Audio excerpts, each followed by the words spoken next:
You're listening to the Sick and Good podcast. My name is Dustin Messick. I'm a registered dietitian nutritionist and a cancer survivor. My name is Colin Goodwin. I'm a clinical psychologist and a cancer survivor. We're promoting wellness by having discussions on screening, treatment, and recovery throughout the cancer journey. To find a balance between sick and good. That during the cancer process, both can be true. The Sick and Good podcast is for educational purposes only. The podcast is not intended to be a substitute for professional medical advice, diagnosis, or treatment. Always seek the advice of your physician or other qualified healthcare provider with any questions you may have regarding a medical condition or treatment and before undertaking a new healthcare regimen. Dr. David Lee has been in full-time practice for 26 years. He earned his PhD in Oriental Medicine from American Liberty University. Since 2022, he has served as president of the Korean Acupuncture and Asian Medicine Association in Los Angeles. Through his own health challenges and years of clinical practice, Dr. Lee has developed an evolutionary medical system combining acupuncture, diet, and herbs. His work integrates traditional Oriental medicine with modern understandings of health, offering practical methods for personalized healing. Before we dive in, I want to briefly acknowledge that acupuncture has increasingly entered the conversation in evidence-based supportive oncology care. Multiple organizations, including American Society of Clinical Oncology, the Society for Integrative Oncology, and the National Comprehensive Cancer Network, now include acupuncture in guidelines for certain cancer-related symptoms such as pain, chemotherapy-induced nausea, aromatase inhibitor-related joint pain, neuropathy, and other supportive care concerns. Welcome to the podcast. Appreciate it.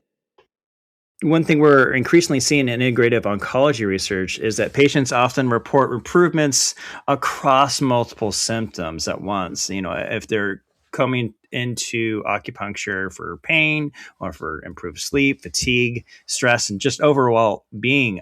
Wanted to ask from your perspective, why do you think there's these interventions like acupuncture can sometimes just influence several aspects of that Yes, kind of range of simply put, symptoms? acupuncture does many things because acupuncture taps into that person's ability to self-heal. The person's ability to self-heal is at many layers and many angles. Human body is the most complex thing in the universe because human brain is, they say, the most complex thing. Couple that with the body, even more complex. And the human body over time has been very good and in keeping itself intact, addressing issues when they come, timely, and multitude at once. And that is the aspect acupuncture taps into. That's why people notice multiple improvements at once. Dr. Lee, so many cancer patients describe feeling their care can become very disease-focused, while areas like stress, sleep, emotional well-being, nervous system regulation, and overall quality of life can sometimes feel secondary during treatment. From your perspective, what role can acupuncture and Eastern medicine play in helping patients feel more supported as a whole person throughout the cancer journey? Yes, there is a difference between biomolecular medicine and acupuncture. Biomolecular medicine is what you call physical medicine, and acupuncture will be what you call holistic natural medicine. And I could refer to the differences in both in this way. Biomolecular medicine is problem focused. If you don't know what problem you're dealing with, how are you going to treat it? Obviously. So you got to address the problem, identify it, and address the problem. That's one model in biomolecular medicine. And the other model is the person is in an extreme state. It's life or death. So then we have to save life. In order to save life, you're going to compromise a lot of things because it's going to require an extreme intervention. So two things, problem focused and an extreme intervention. That's the highlight of biomolecular medicine, the what you call physical medicine. And it's good. And we need to utilize that because there are not much natural medicine that's good at treating cancer. But natural medicine is good at promote healing. It's good at addressing multiple things that are occurring at once. I could give you an analogy like Lego pieces in a castle. Lego pieces are easy to measure. The weight, dimension, color, everything. So precise. Therefore, we know what we're dealing with. But let's say you put Lego pieces together and you get a castle, as an example. Well, how do you know what castle is exactly? There's no clear definition of a castle. Nobody has a definition that we could all agree on. So therefore, there is no exact shape of what that is. However, when we address the whole castle, then we get to address multiple parts in the castle. And like, for example, one thing does not do one thing. One thing does many things. And we combine many things together to be even more many thing effective. Example is exercise. All right, then you get many benefits. You eat well, you get many benefits. That's clearer to us because that's our experience, and there's also science to that. But when it comes to some other natural medicine, how do you confine it in a test tube and measure it? You can't because there's no exact outer shape. And people have different views and different definitions of them. They exist. It just, we can't measure. But we work with what is actually there and we work with the pattern. That's why it works. And they work together because they're both working at different levels. One is problem focused and the other is person focused. Yeah, I was just thinking as you're talking about some of what you said about working with what's actually there. And it made me think of something you'd said in one of your other interviews on the podcast, Discovering the Wellness Formula, where you talked about the difference between objective and subjective science. Do you feel like that in some ways plays a part in related to the treatment of cancer patients within the Western and the Eastern lens of practice? Yes, natural medicine practitioners want objective science. They do in their heart and in their mind. It's just not practical. So therefore, we have to use what we got. Let's give an example. When a person experiences pain, is there a device that measures the amount of pain a person has? No such thing exists. But pain is the most common condition a patient sees doctor for. Then if you don't have exact objective science, how are you going to address it? We address it because they exist. And so then the natural medicine, acupuncture, works in a way that is comfortable with addressing subjectivity. We always question things to make sure we get things correct, and we should do that. However, in subjectivity, we could always question it, and the questioner will always be right. However, in subjectivity, there's two things about it.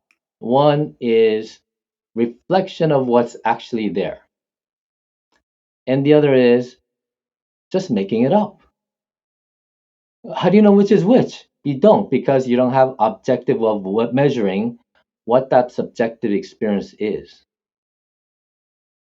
But subjective experience is quite important.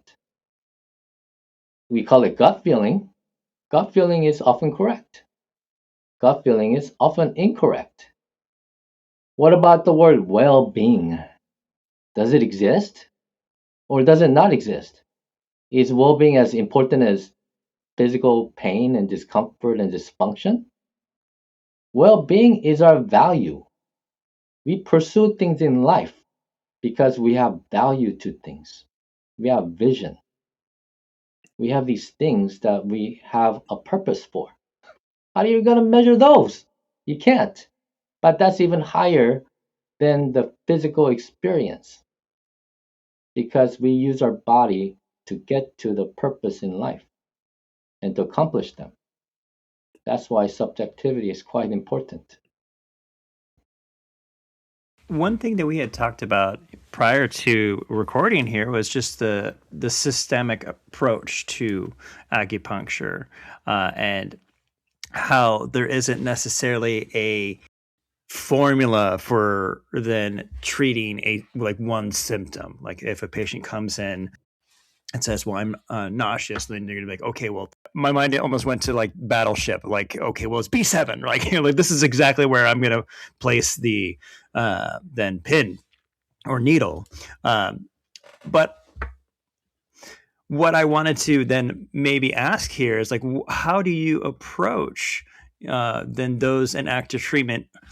Say if this was that you are seeing them for the first time and they're in active treatment versus someone who might be, a patient prior who has a new diagnosis. Okay, so those are multifaceted questions. I'll apply as in various ways as I can. There are variables. Because there are variables, the treatments have to adopt, meaning there are different treatments for those different variables. As an example, even medications have different impact on the condition because when we're problem focused, supposed to treat that problem, but people have different responses. People have different responses because people don't have one biology. Therefore, some people respond well, other people don't well, and they have to change the medication. It shows that there's even in biomolecular medicine, there's no one way to treat. And because people have different biology, I could compare that to this. All roads lead to Mount Fuji. Mount Fuji is on an island called Japan. And there are different paths to get there. Some paths are more efficient, more straightforward. And some paths are more relevant to that patient, whether straightforward or less straightforward. It just more applies to that patient. Therefore, we have different methodologies. Why not a certain acupuncture point treat that condition? Well, it's known to treat it. That does not mean it's 100% better than random. Okay. But you wanted to have a high percentage rate of getting it right. At the same time, you don't want to have too many choices either. Okay. And through experiences, people have found different methodologies that work. But we don't know which methodology match up with that individual. And as time passes, certain methodologies win because they're time tested. Today, we still have too many methodologies. We could be seen as bad according to science because there are too many variables. But a lot of methodology means is that we have flexibility to find things that work for that individual. For me, I believe I have the methodology that has the highest rate of giving patients the benefit compared to any other acupuncture methodologies. And for the new patient, I use that methodology because getting it right for the patient has a high rate of correctness. And for the patients who come in later on for the same or different problem, and the original treatment was helpful, when they come in with different problem, I still give them same acupuncture point because acupuncture is not problem focused, it's person focused. That's where we go off the rail. We tend to treat problems. Which problem is good with this acupuncture point and what other acupuncture point does it treat? And it's because we are problem focused. However, that is not the practical model to use. The practical model to use is find that acupuncture point that does everything for that individual and come to find out that acupuncture point is genetically set in. It's relevant to that individual as a child, as an adult, and as an elder. It's that simple. If we find that acupuncture point on that individual that does everything and is genetically set, then voila, we got it right at the beginning, then we'll get it right later on too, regardless of what problem it is. You know that what that reminds me of is as a dietitian, like, people will come to me and say, I have cardiovascular disease or I have diabetes. And there is, of course, more specific diets for those conditions. But there's a general eating pattern that if they follow, like a Mediterranean diet style eating more fruits and vegetables, half your plate vegetables, that it's going to help prevent multiple diseases at once. And I think I actually saw an acupuncturist where they were like, this point helps treat headaches. This point treats neck pain. This point helps with blood flow. And they were actually an acupuncturist, but their initial area of expertise was chiropractic. So maybe they were coming from that like westernized viewpoint of point that works for specific condition. Have you heard of different acupuncturists having that more problem focused approach with the different points?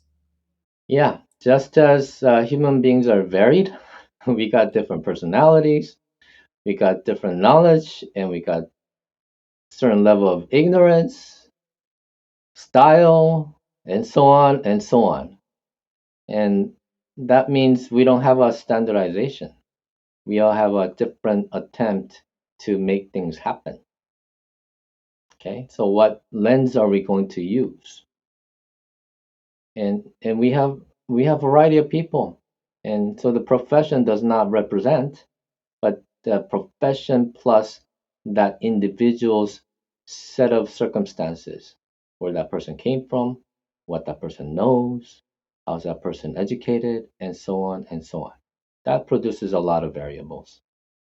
And so somebody's truth is not somebody else's truth. Okay, and then about the diet, there's two things about the diet. There's general good way of eating. We have found out that low carb diet, Mediterranean style, and high protein seems to be good for majority or most people. Man, it took us decades to find that out. Why? Because food causes has many variables, causes many impacts. Not only that, it's subtle. Food does not give a direct impact.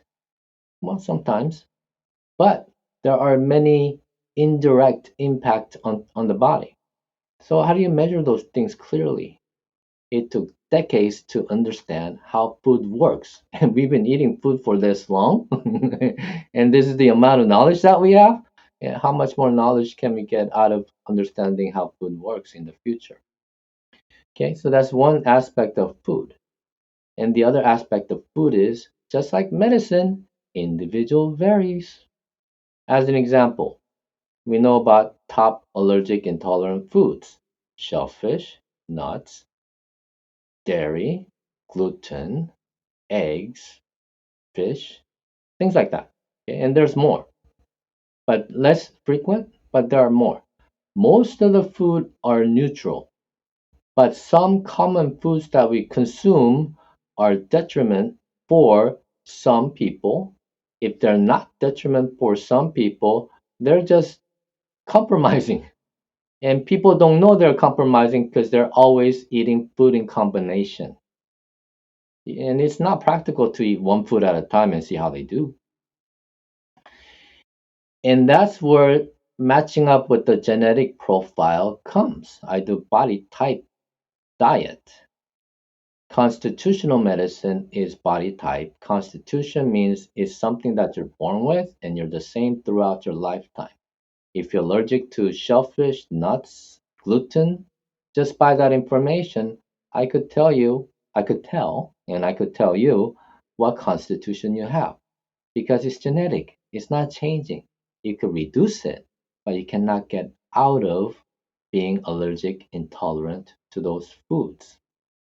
And if you're going through chemotherapy and you have all these different problems, and you're allergic to, let's say, nuts and gluten and dairy, well, that's going to compromise you even more. Those are known to cause problems, but they're not causing just those problems. They're compromising the whole system directly and indirectly over time, strongly or subtly over time, it does compromise. So then, if you're not good with those food ingredients, then you want to reduce them so that your body has better ability to rebound on its own. Don't put a roadblock in its ability to self heal. That's why knowing your body type is important for correct food application. That's why Dustin needs to stop eating Skittles. We all have our vice. That's why I say none or one or the other is somewhere just becoming less so that you don't go over the threshold of being bad. So yes, enjoy your Skittles just a bit. Wanted to ask if you could maybe take us through, a case study. I know that you provided us with some particular cases that you have seen. Wanted to see if you can just, like I said, walk Then us through. acupuncture treats variety of different situations related to chemotherapy, radiotherapy, and we know about the common symptoms: neuropathy, pain, fatigue, nausea, vomiting, headache, and so on and so on. And people are at different places. However, acupuncture is relevant to them because acupuncture promotes healing. And so then it's measuring oneself against oneself over time. With 6 to 8 acupuncture treatments coming in twice a week, they see significant relief in all those symptoms, or at least majority of those symptoms, and they feel like they're doing better. And even when the chemotherapy does what it does, and after a few days, their body can recover faster with continuation of acupuncture. Yes, 6 to 8 treatments is enough to see how they do, and it'll be twice a week. And then it's less often than that, but it depends. If they're continuing to get chemotherapy, then they'll need to get acupuncture afterwards continuously.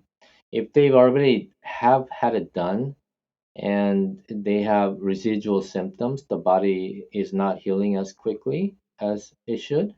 It's been 6 months after the whole treatment was done, or it could have been 3 years later, and they still have neuropathy and ache and pain. Acupuncture will help them recover faster to a point where they're almost gone or they're all gone. I could give you as an example. A patient was on tamoxifen, which got rid of all the estrogen from her system, and she was taking that for 4 years. Normally, people take it for 5 years, and she had one more year left, and she was having raging hot flashes every night, night sweats every night, still quite severe.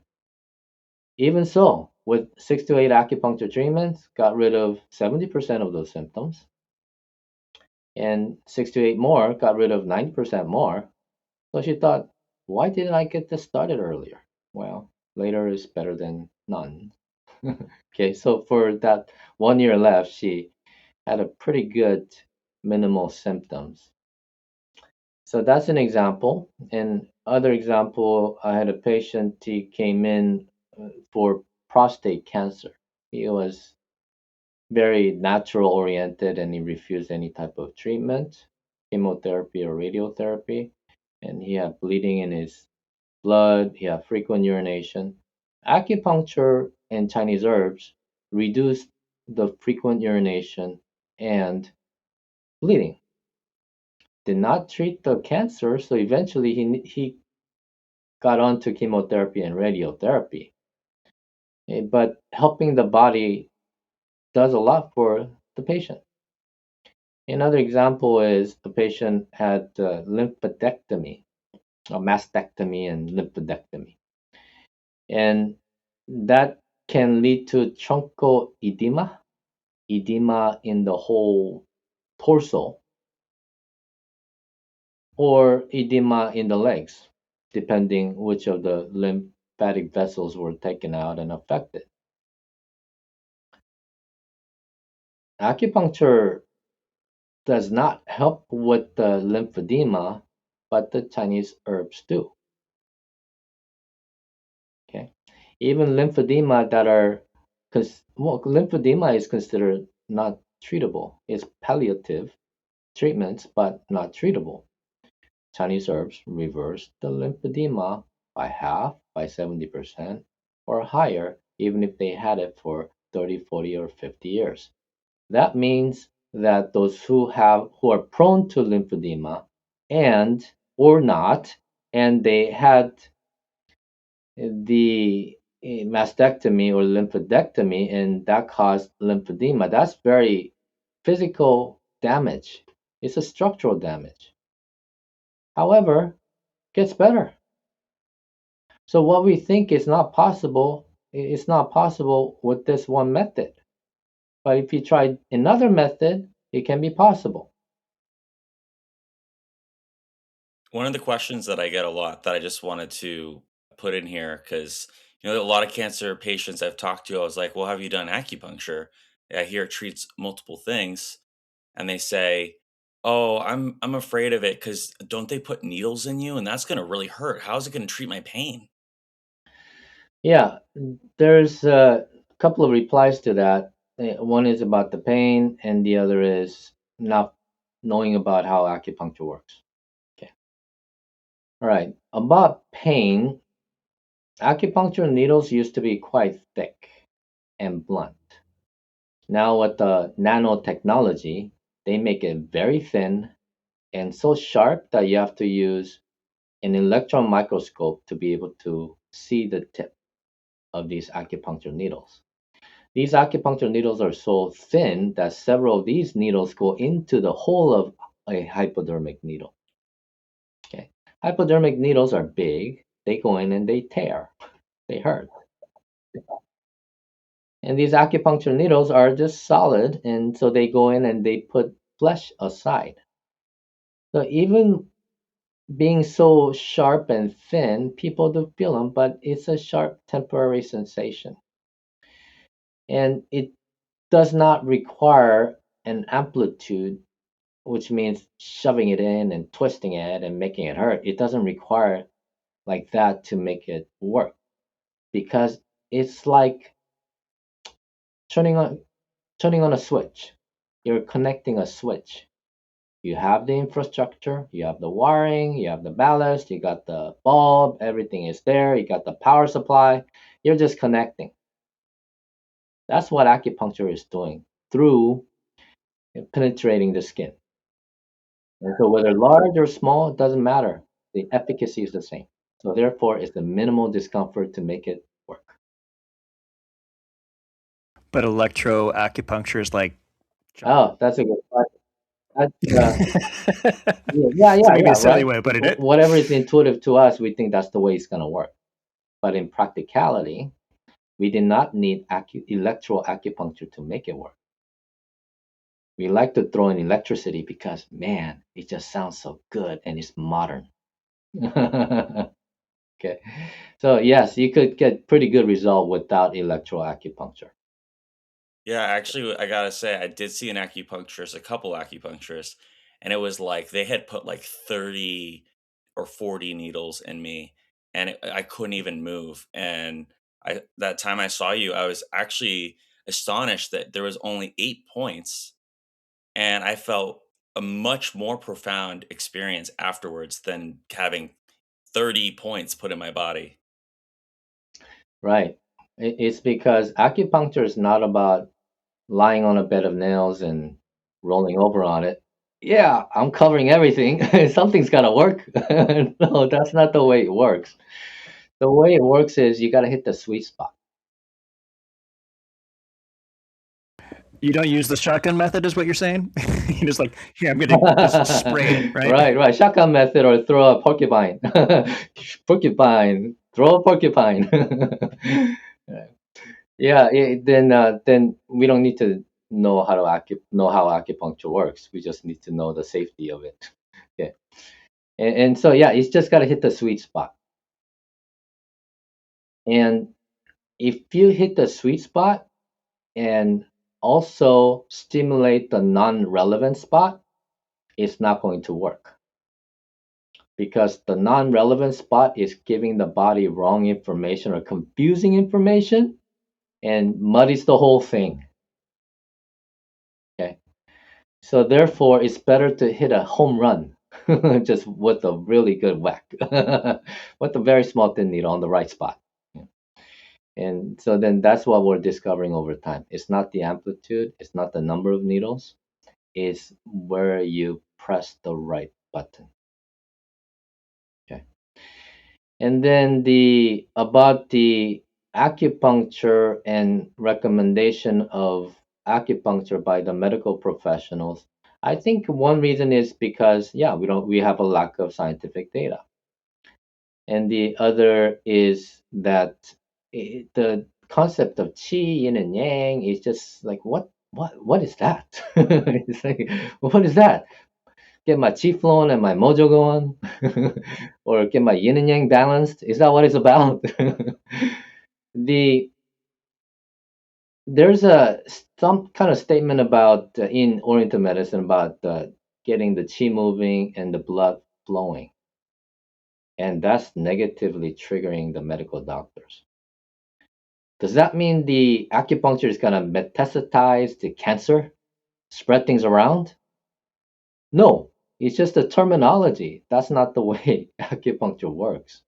Acupuncture doesn't affect cancer, it affects the human body to self heal.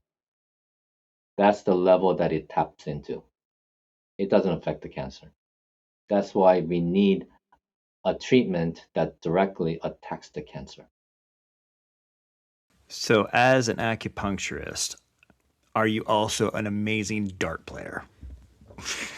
That's I've a been joke, doing I this know. for 26 years. In the first 3 years of my practice, I did make darts out of those acupuncture needles with string at the end, put the glue so that it'll weigh, right?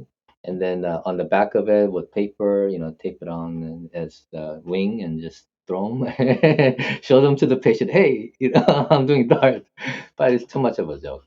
It's just not relevant to conveying the right message. But it's funny though. That's the first thing that I thought. Yeah, yeah, that is targeted, right? Wanted to see if you could tell us about your recent trip that you went on to Oh, Korea. South Korea. Yeah, I went to South Korea to teach along with being with the family. Family was great. Really good time traveling, seeing, and eating all these different things that South Korea provides. Oh my gosh, variety and fresh. Loved it. And I'll go back again for more of those foods. And the climate and the mountains and the nature and all. And another reason that I went to South Korea for was to teach. I taught at two places. One place was in Seoul, in a area called Gangnam, Gangnam. You may know the song Gangnam Style, the horse-like dancing guy. He got the area being popular because it's a wealthy neighborhood. It's like St. Beverly Hills of Los Angeles. And I taught my method of acupuncture to 10 acupuncturists. And it was 2 hours long. 1 hour was the method, and the other hour was how to practice in the United States. The first hour, well, both the hours, I started off with Q&A. I gave my information in the first few minutes, and then I had people just ask questions, and I replied. It was good because everybody felt like they were conversing and they were involved. And by the end of the hour, it was all smiles and all fun. And I was very honored to be able to present my data to the top practitioners in Seoul. And the other place was in Kyunghee University, Kyunghee University, which is the number one Oriental medicine university in Korea. I presented my data, my finding, to two professors who are in the top of the field. They regularly interact with the elites in acupuncture. They are the directors and they are the professors in the department, and they're also directors of the hospital. The conclusion was the data is impressive, but the interpretation that comes from the data just does not match with the current prevailing theories nor the original theories. The discussion was an hour and 15 minutes long. And yes, it was Q&A from the start because I didn't want to have the professor sit in and just listen to my words. But by the end of the hour, it was quite fun, interactive, and they summarized the presentation, they evaluated, and they gave recommendation of future things to do. They were very good professors, highly, very good. I really appreciated them giving me time to interact with them. But the conclusion was the data was impressive and cannot match up with the interpretation based on what we know. Okay. And I thought, well, we have to follow the data, right? That's how we advance. And I was encouraged because before I went, that was the impression that I had, and it was a confirmation with the response. And those were my Korea experience. Can you just speak to some maybe quantitative and improvements that you've seen in Yes, the course of although treatment? most of the time I get patients' feedback on what their experience outcome is, at times people do bring in their lab data. Lab data is the count of red blood cells and also the white blood cells and other numbers associated to them. It's they bring them after some amount of time they've been treated. And initially, they come in because they have a lot of discomfort, neuropathy, pain, nausea, all caused by chemotherapy, insomnia, and anxiety, of course. And so then, first chemotherapy is uncomfortable, and people usually get 6 courses of chemotherapy. Each treatment may differ, but generally people get 6 courses every 2 or 3 weeks. So the first chemo is uncomfortable. Second one is much more uncomfortable. And the third one is unbearable. So they start coming for acupuncture after the second or third chemotherapy.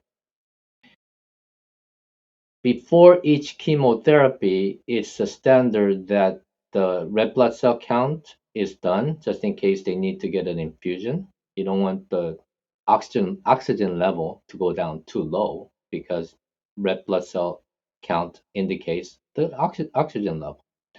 And chemotherapy destroys anything that grows fast. That also includes the white blood cells too.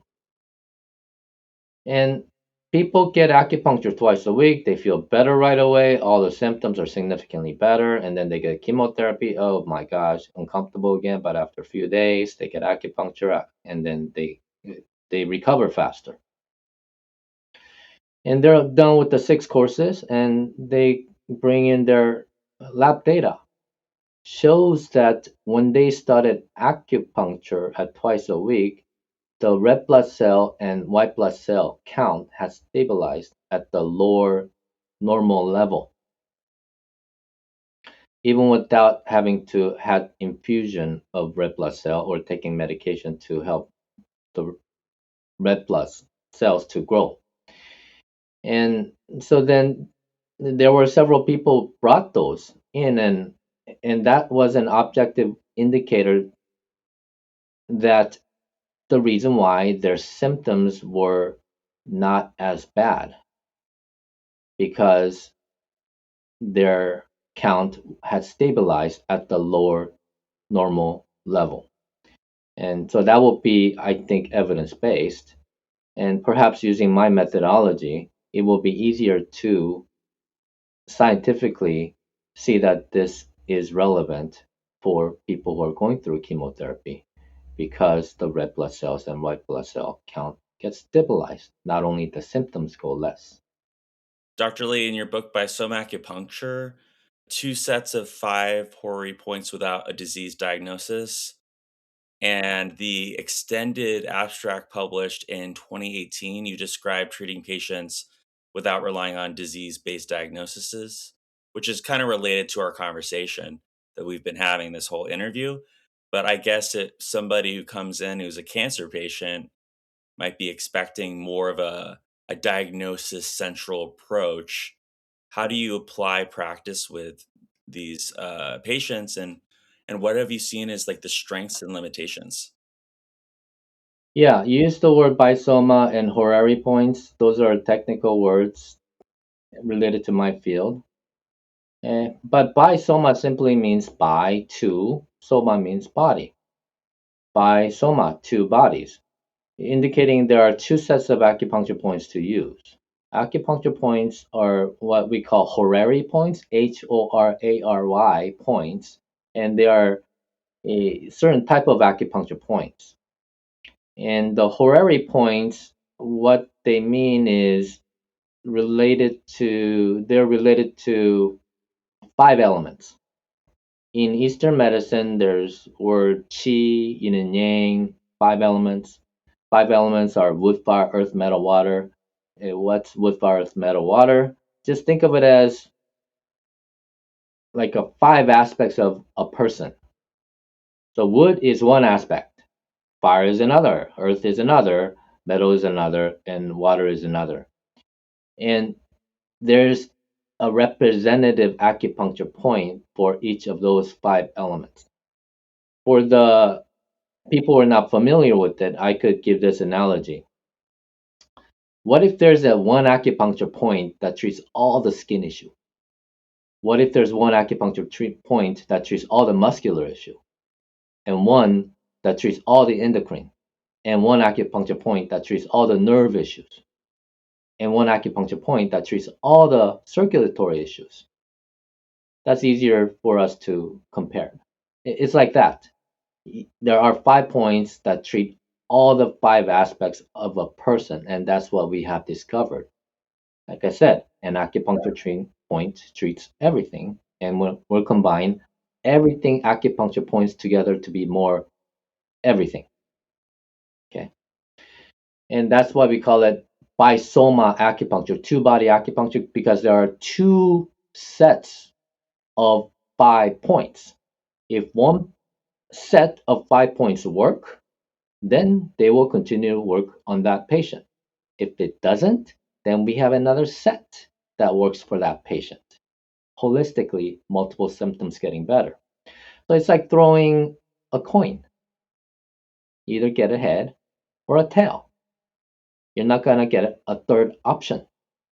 So this is bisoma, two option acupuncture treatment. Because of that reason, we don't need a diagnosis. We don't need to know why you have these certain symptoms. Okay. What we need to know is what points work for that person. There's only two choices. We don't have multiple choices. That's why we don't need diagnosis. And when patients come in with questions like, oh, do you know what's going on exactly with me? Why am I experiencing this? Why am I experiencing that? Why do I have pain over here? And why do I have dysfunction over there? People ask those questions is because we have that habit, right? So I just tell them, hey, I have a different way of approaching. You're here to get better, all right? And if we have that approach, then we already have acupuncture points to be able to know how to treat your condition exactly according to the way we think. And that's intuitive to us, but that's not working. So we have to do something that actually works.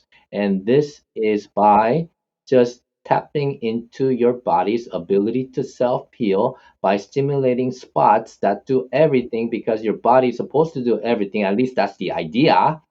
And when we do that, we get maybe not everything, but we get so many benefits out of it. That's how I explain to the patients. And because it's known to be good and people are here, the patients go, okay, then do what you need to do. It doesn't hurt. Yeah, it doesn't make sense. But logically, they could follow this explanation. I'm curious if there are other barriers to then acupuncture that you see. We had used rather you had used the example of like, okay, you're on to then think of the system as like a castle, and something that came to mind is like, okay, so if a common feature of a castle is a moat, like just preventing you from even getting to the castle. What is that, like that moat feature for acupuncture? There are different reasons why people elect to get acupuncture, not elect to. I think main reason is because the acupuncture people don't know that it's safe, because the patients who come here tend to ask question, is acupuncture safe? But over time, more and more people are understanding that acupuncture is safe because they do their own online research or speak with people before they come. Okay, that's one reason of safety related with acupuncture. Is this compatible with the treatments that I'm getting? Things like that. Okay, and yes, it's compatible because it's working at a different layer. We got problem focused treatment and we have person focused treatment. Therefore, you have two distinct approaches and there is no conflict. And besides, acupuncture does not have an adverse effect. It either works or it doesn't. It's that safe. Acupuncture is a unicorn because it does not cause adverse effect. If you say, bleeding, bruise, or the discomfort, is that an adverse effect? Or is it just something that's uncomfortable, but it's just not a problem over time because it heals? Even when people are taking blood thinners or those who are prone to blood thrombosis, the blood coagulating, even so, acupuncture does not increase more coagulating, or it does not increase more bruise or bleeding because they're taking blood thinners. Okay, so acupuncture is that safe. It doesn't make anything worse. People don't go out with a headache, a bigger headache, where people don't go out with a bigger low back pain. Okay, so I think it's the unknown of what acupuncture is. Okay, especially using different languages, and is this like you know like a spiritualism, or is this like what does moving the energy mean? It's so unclear. Okay. So there's a lot of mystery in it. And so then they go to their doctor and go, should I get acupuncture? What is the doctor gonna say? They have to tell the patient something because they should know everything, right? And so that's one type of a barrier that the acupuncturists need to properly convey message to the public. And so far we have not, because our language has been too poetic. Okay. Another reason is because our efficacy should be higher. It's good enough to be good, and therefore it's known to the people that acupuncture is helpful. And it's quite, yeah, anecdotal. My friend, my family. But if you knew your family for that long, your friend for that long, and that person swears acupuncture is helpful, that is a data. That's something not something to listen in on. And but overall, acupuncturists need to have a higher efficacy in treating more variety of conditions, but more number of people. Let's say out of 100 people, acupuncture is good with 30 people. That's different from acupuncture is good for 70 people. Okay? It has to meet the threshold of being, yeah, clearly acupuncture is good and it's here to stay, and I'm willing to try because there's a good possibility that I'm going to get better too. So then acupuncturist as a whole has to do a better job than they're doing now.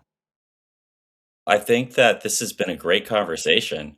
And I think that our listeners are going to really enjoy listening to you, and hopefully they'll be more open to trying acupuncture for their treatment management. Cancer is a really exhausting experience for most patients. So to know that there's something out there that can really help them, I think it's great. Just want to thank you for being here. Thank you, Dr. Lee. Well, I thank you. I feel honored. Our podcast will discuss topics related to cancer treatment and the recovery process, including diagnosis, family support, resources, medications, and nutrition. We aspire to have conversations pertinent and relevant to the cancer journey. Thank you for listening to the Sick and Good podcast. We'd like to invite you to connect with us on our social media at Instagram and Facebook accounts. We're also happy to share that we have launched the Sick and Good podcast website, sickandgood.com. This website is a place to read our bios, subscribe to the podcast, listen to full episodes, or read full transcripts, and contact us with your questions or comments. We care about your listener experience and would love to hear from you to keep the conversation going on the topics of cancer and wellness.